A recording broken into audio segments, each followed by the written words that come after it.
I got that animal ambition. I got that animal ambition. I got that. What's up, y'all? Smoak was good.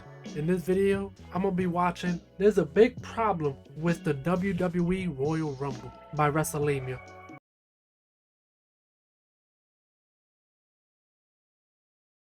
This came out. I'm recording this on a Wednesday evening. So in this video came out yesterday to my surprise, because WrestleLamia gave it like a short vid, I think, like on Sunday or something. So to see this very intrigued me. So yeah, the Rumble was the past Saturday. I've been waiting on this Rumble for months. I really thought in my heart of hearts that Sami Zayn was gonna, come return and win the Rumble. Now I was right. He did return. It wasn't not obvious, but it kind of was, considering his injury was kayfabe. Yeah, he came back at number 30. You can see my reaction right here. Let's go! Let's go! Right? I was all for it. I was like, alright, let's see what's gonna happen. Because if he wasn't gonna win the Rumble, I thought it was gonna be like at least the final 4 or something, right? Nah, he comes in. He eliminated somebody. I forgot who it was. And then he got eliminated by Drew McIntyre like right after. Which it makes sense because they are doing something with that. So that's a cool sight to see. But he was only in the Rumble for 3 minutes and 19 seconds. He said after, oh no.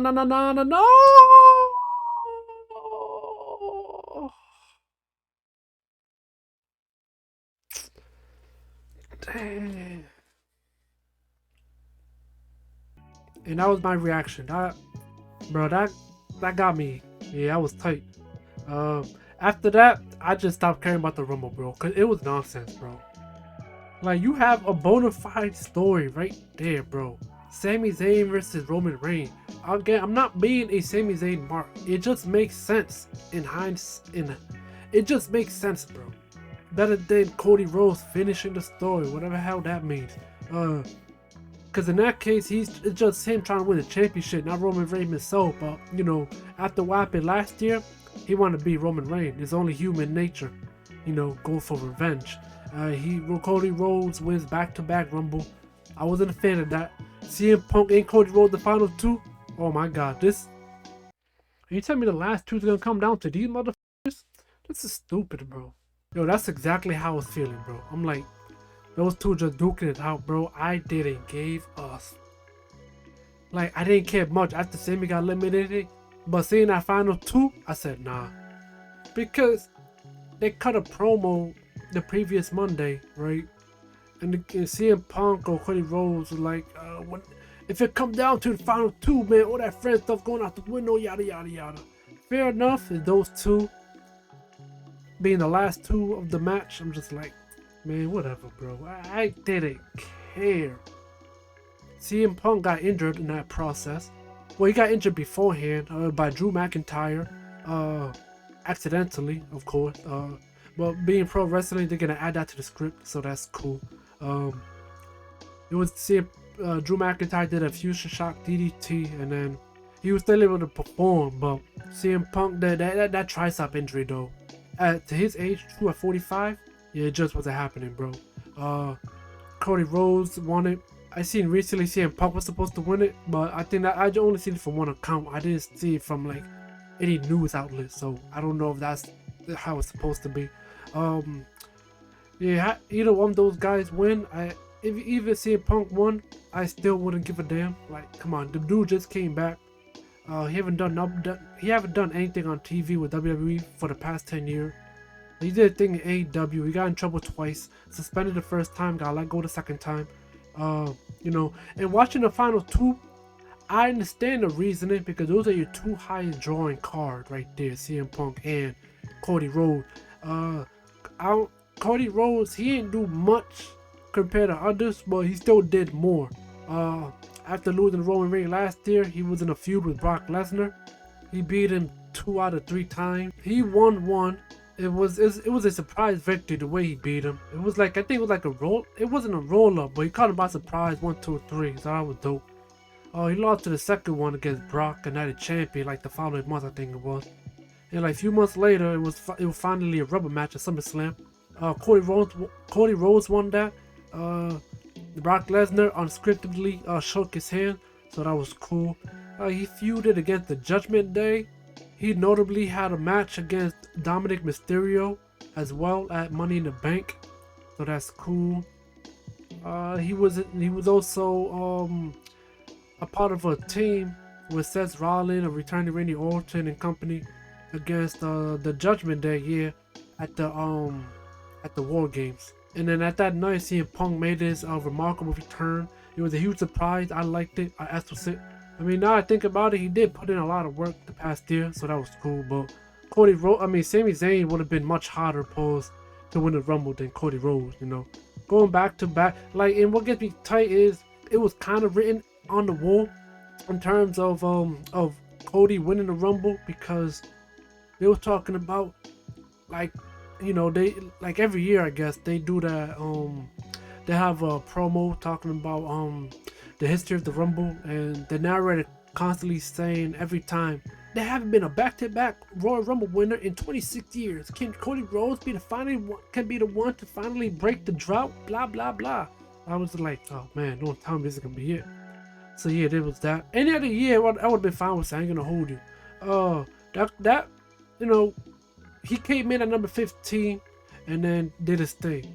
It was better than his first Rumble win. I think that's why, because of last year, just wasn't interested in seeing him go back to back.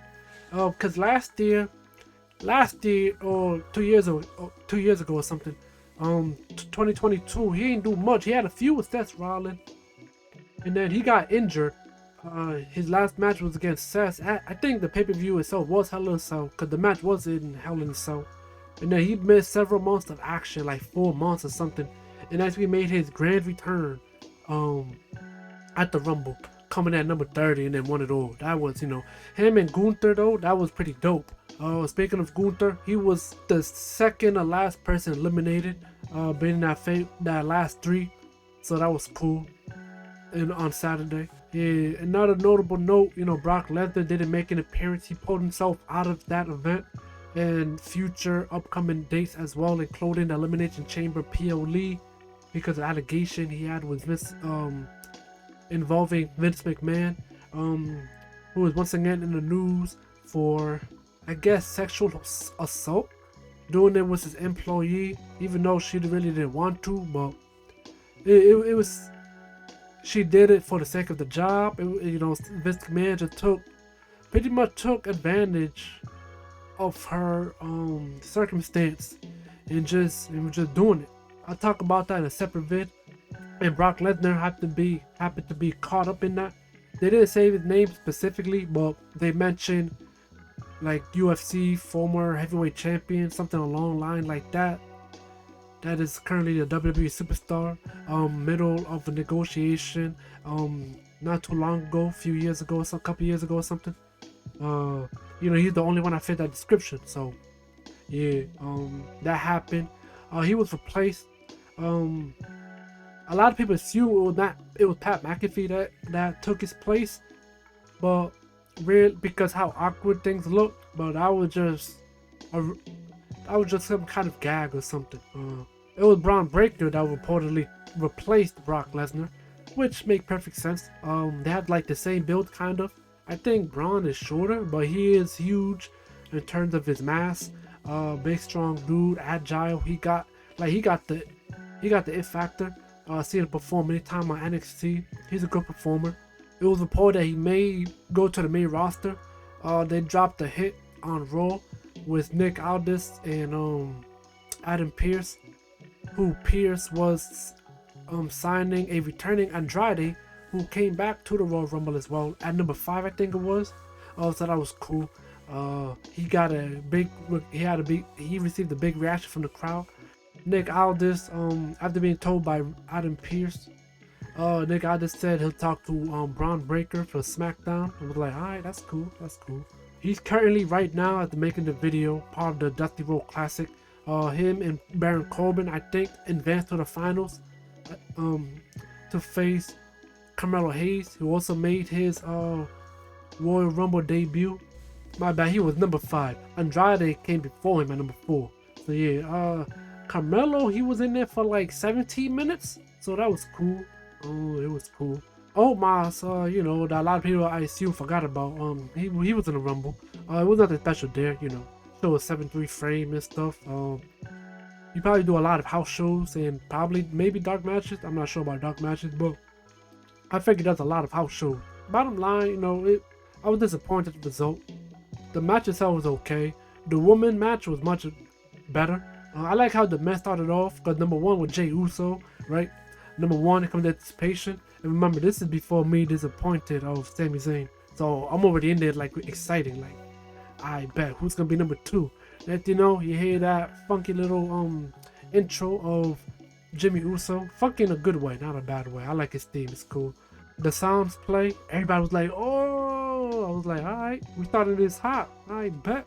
You know, 20 versus 20. I see people talking about them going out of WrestleMania. I don't know if it's gonna happen, but it's cool that they started off. Now for the women's side, you know, I didn't know who. I wasn't sure who was gonna win. Bailey certainly did stay the favorite. It makes sense, I guess, in storyline. I don't know who else would have won that match, but it was still unpredictable. Nevertheless, it was a much more exciting match than the men's. I didn't thought I was gonna say that, but I'm glad it was. I'm glad it did. It's not me speaking from hate because again, that Sami Zayn nonsense. But this was very compelling, bro. You had the returning Naomi coming at number 2. The lights went out. I was like, oh, I already know what's gonna happen. Boom, starts glowing, you know, glowing fit or whatever. I was like, I bet. Naomi started off with the veteran Natalia. Jordan Grace from TNA made a surprise appearance at number 5. Got a huge reaction. No surprise, it is Florida, so that was pretty cool. You see her coming out with the TNA World Champion, the second person to do that. And she was in there for a while. She was in there for like over 19 minutes. I was like, wow, this is dope. I don't know how long Mickie James was in the Rumble for when she returned as a TNA gal, but yeah, it was a cool showing for her. Showed her power frames. You see her was like standing up to, I think it was Bianca Belair. She had her holy snap moment with Naomi because she beat Naomi for the title on a I think it was an Impact. I think it was a TNA pay-per-view. But said that was cool. They did a stare down. You hear I think the fans going holy shit. I don't remember, but they were excited though. And then they hugged. Yeah, they hugged. So that was cool. That was sweet. I ain't gonna hold you. I liked it. They hugged and then boom, they start throwing forms. They said, alright, this friend stuff is over now. Let's go. Bam, bam, bam. So that was sweet. Jade Cargill made a surprise at number 28. I was like, alright, but finally makes her, and I guess that was the best way to debut her. It was cool. You see her matching up against Bianca Belair, one of the strongest, if not the strongest, I guess, other than Jade Cargill herself on the main roster. So that was cool. Jade Cargill eliminated Nia Jax just on Hulk Hogan Andre style, bro. Lift her up. I think she body slammed her the first time and lifted her up and then boom, eliminated. I was like, oh wow. Roxanne Perez, NXT star, calls herself the Prodigy, rightfully so. She started pro wrestling at a young age. I know she was at Ring of Honor like at 19. She's currently like 23 right now. She's balling out. She came in at number 27, did her thing for like 8 minutes.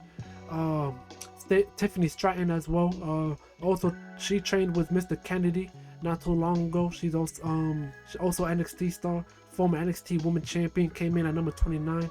And you got the returning Liv Morgan coming at number 30, so that was cool. I was like, alright, because she was injured. I think she was injured by Rhea Ripley. Yeah, and I broke up her tag team dynamic with Raquel Rodriguez, obviously.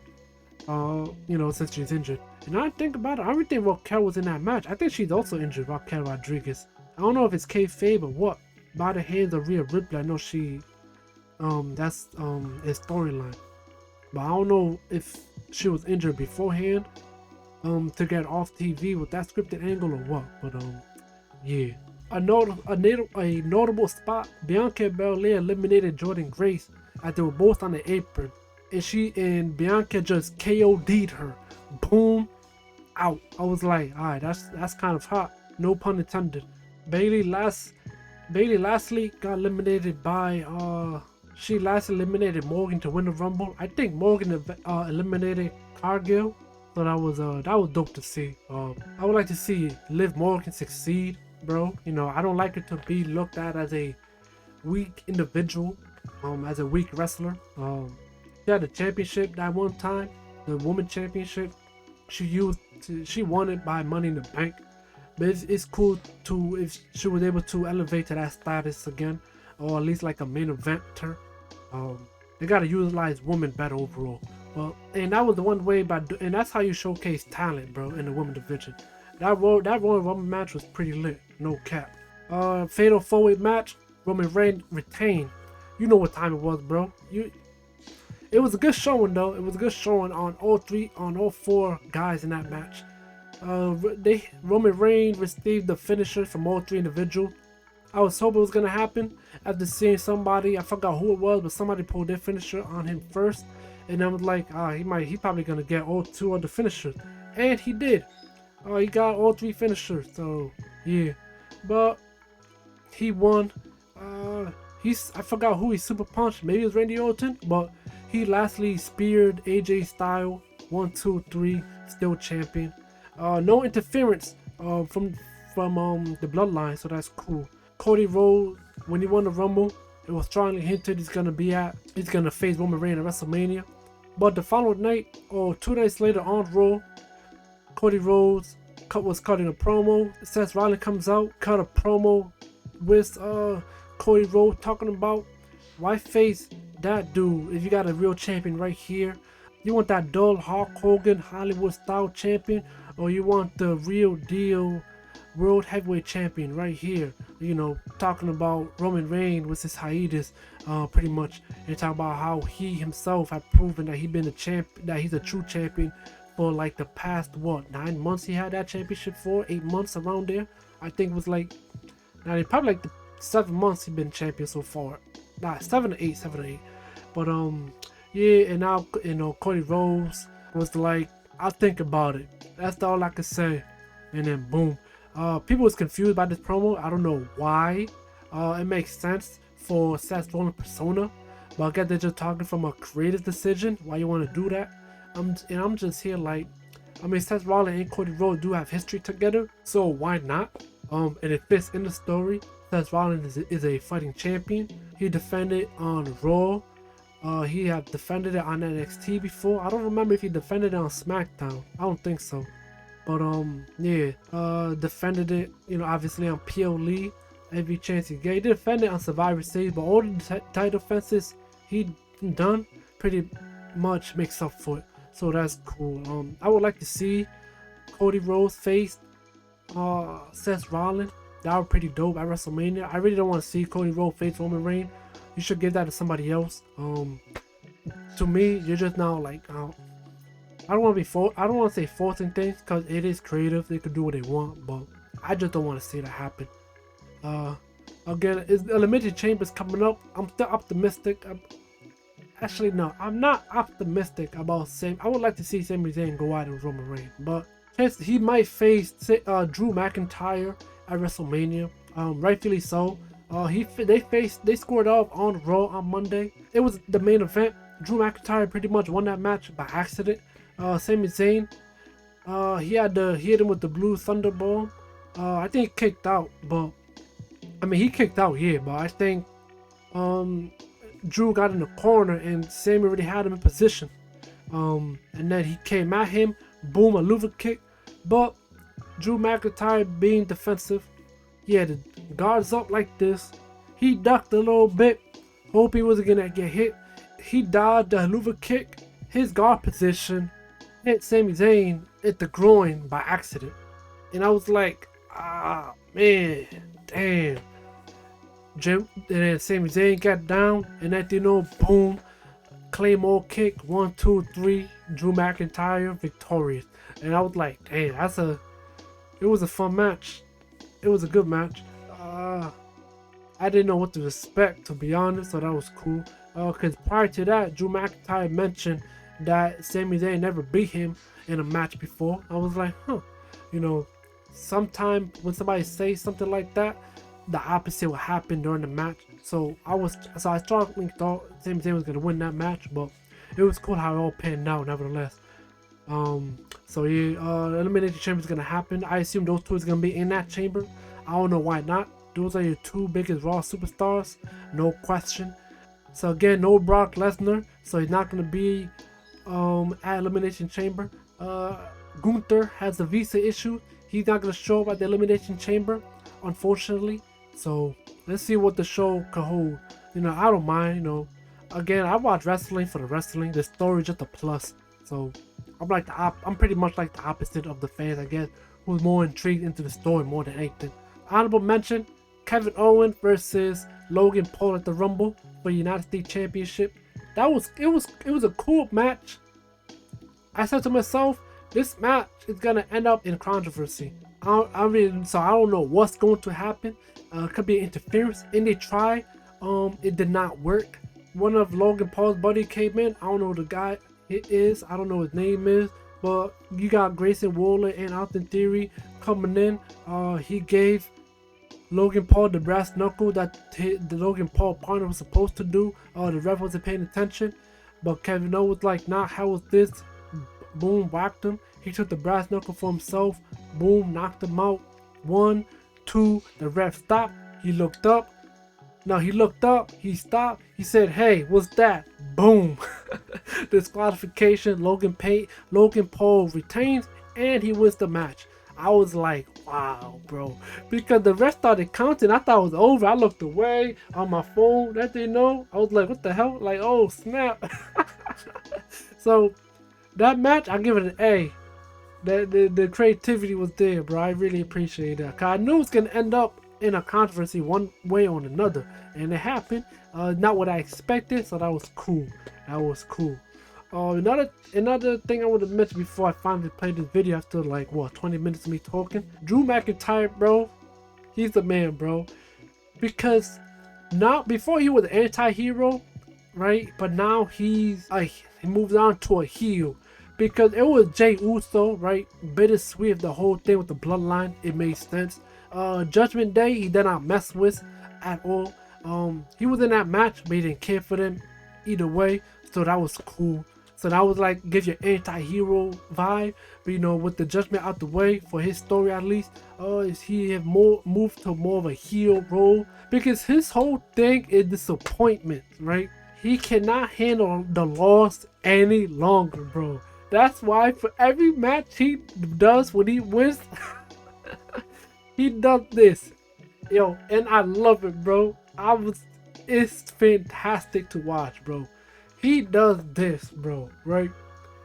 He's on his knees, he getting up, he looks at the ref like, hey, like, put my hands up, motherfucker. Like, acknowledge the winner. Like, yo, I love it, bro. And the way he be taking shots on social media is genius, bro. At this point, bro, he is Drew Pity McIntyre, bro. And I love it, man. So CM Punk got hurt by Drew McIntyre accidentally. They put into a storyline. Drew McIntyre comes out. Right now, so CM Punk talks and addresses the situation. Talk about I have to take 4 to 6 months long. Drew McIntyre comes out. Boom. He talks his stuff. He says he prayed for this to happen, and he was absolutely glad it did happen. I was like, man, yeah, I can't even be mad. I can't even be angry. I loved it, bro.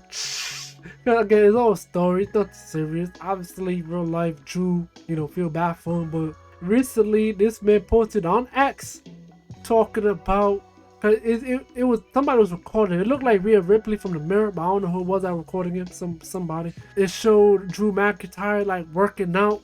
I don't know what the equipment is called, but he was working out, and he said directly to the camera, "Don't skip tricep day." And I was like, man. Yeah, I gotta give that a like, bro. Drew McIntyre, yo, he's doing his best work, bro. He don't need a world title. His character needs it in terms of him being satisfied of the victory. But as a performer, he don't need a world title, bro. He's killing it, bro. Drew Petty McIntyre to the max, bro. I love it. So thank you guys for watching. Peace. I'm out.